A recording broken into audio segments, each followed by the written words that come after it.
Hey everyone, Sal from Boston. This is another video update on AMC. This is something that people are asked for, some of the quant and the analytics behind my theory on 1 million. I don't share DD in terms of my quantitative analysis. I've done just a little bit on an Excel spreadsheet. I do that just because of liability reasons, obviously, because I don't give financial advice. But I'll show you some of my rationale.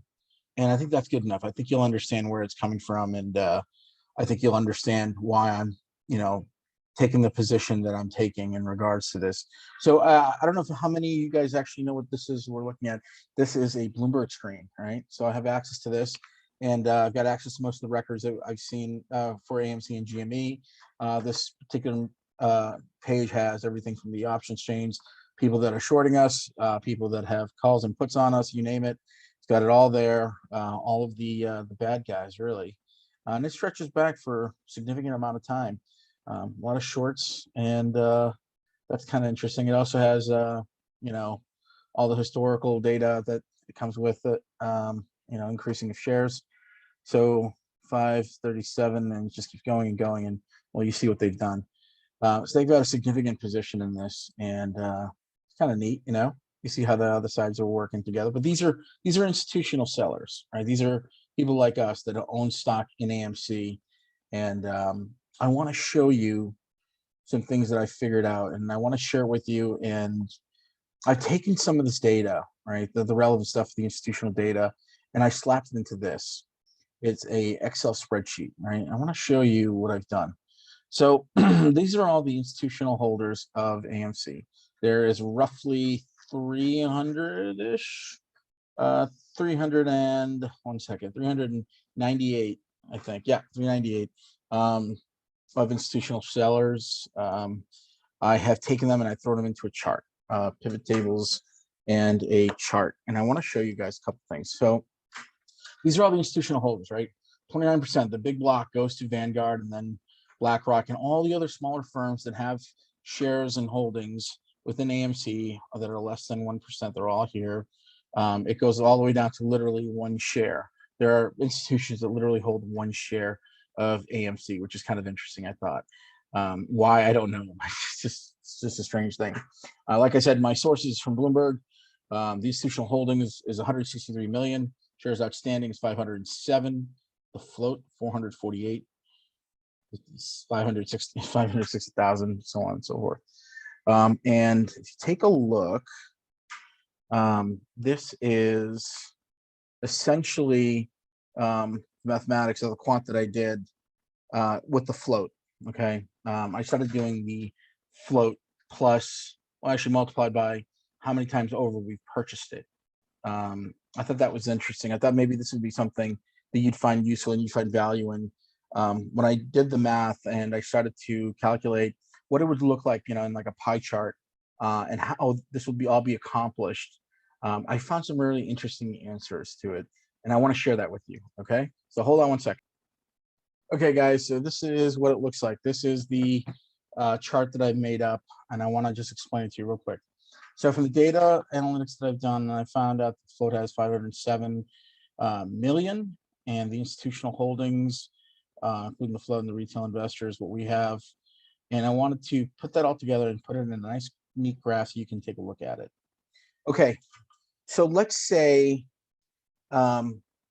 this is the float right here, right? This is the entire float, $507 million, 507 million shares rather. Institutions hold 27% of that, which is 163, and then we have the rest, which is 73. And I think Adam Aaron said it was 80 or something to that effect. Okay, pretty significant, right? We still own a lot of it. So if the institutions sold all of them, like the people that I showed you in the beginning, if all those people sold, we would still have a significant amount of shares between us that we can actually go to the moon with, 100,000 plus, all right, just the float alone. But we all know the truth that it's not just the float, it's the float multiplied by 5x. Let's say it's 5x, okay?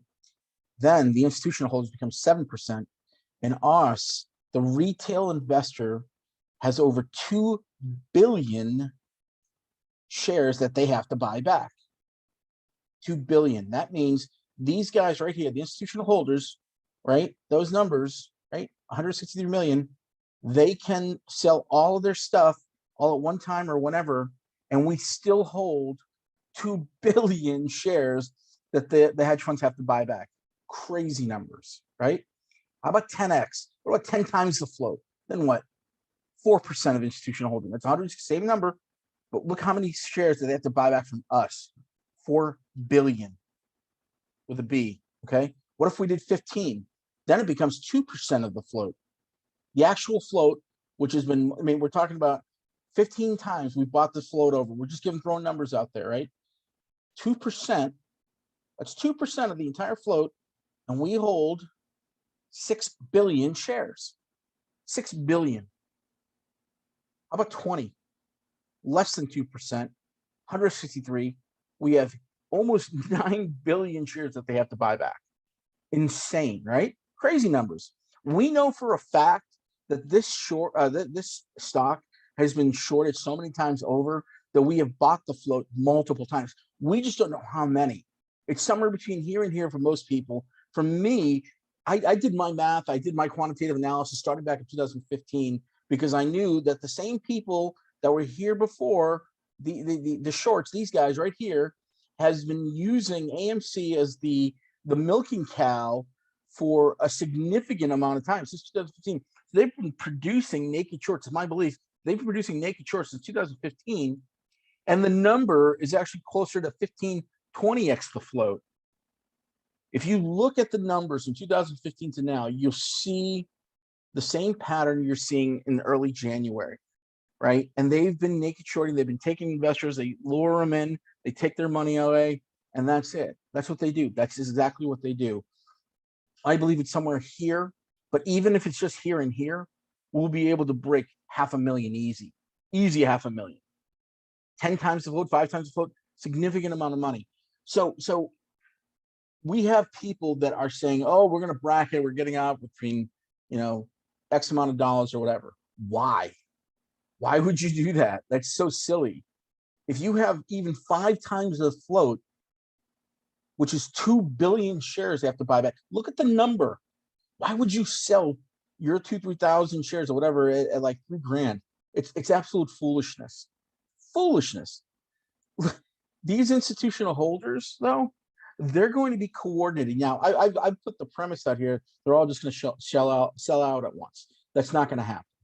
What's been happening is that Citadel has had AMC shares. They have bought in the past a bunch of our shares.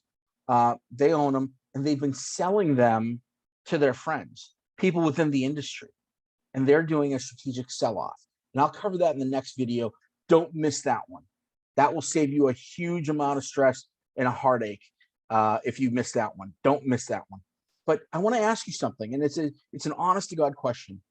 Why on earth would you sell your shares early for 3,000, 10,000, 20,000 when clearly they're worth hundreds of thousands of dollars? All you have to do is hold until the institutional investors leave, and they will leave. They're eventually going to get tired of this because Citadel's plan is with their chums, right? There are some of these guys that want to go to the moon with us. I don't have the time to disseminate who those people are. What I can tell you is the tactical sell-off, the strategic sell-off with their chums, that's when they're expecting you to leave. When you see the dramatic drops and you're supposed to freak out, oh, I'm a little girl, I don't want, and sell off. That's what they're trying to make you do. It costs you nothing to hold. Zero. Okay. So I want to just make sure that we're all on the same sheet of music here, right?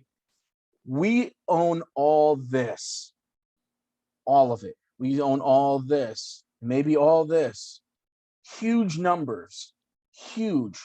There is no way in God's green earth they're going to be able to buy it all back. It's just impossible. I'm showing you the statistics in this so you understand what it actually looks like on paper.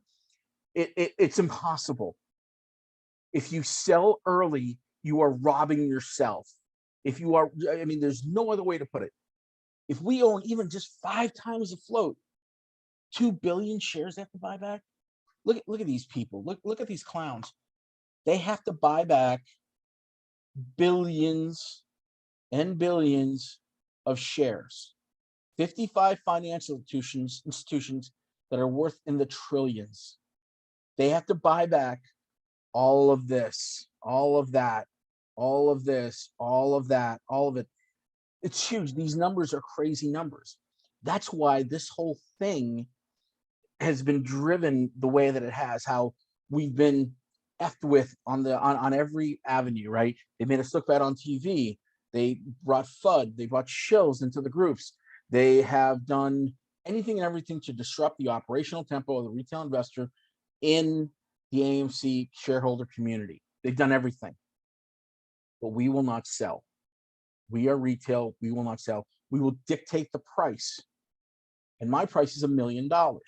I'm not leaving until I see a ticker going up to $1 million fucking dollars.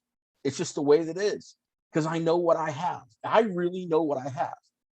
And I'm not trying to make you feel bad. I'm not trying to browbeat you. Yes, I've come from a privileged background. I have a master's and I have an MBA, both in finances, and I can look up this data and I can find this data. I know how to synthesize the data and I know what I'm doing. Yes, I have that luxury, and I'm grateful to God and whatnot.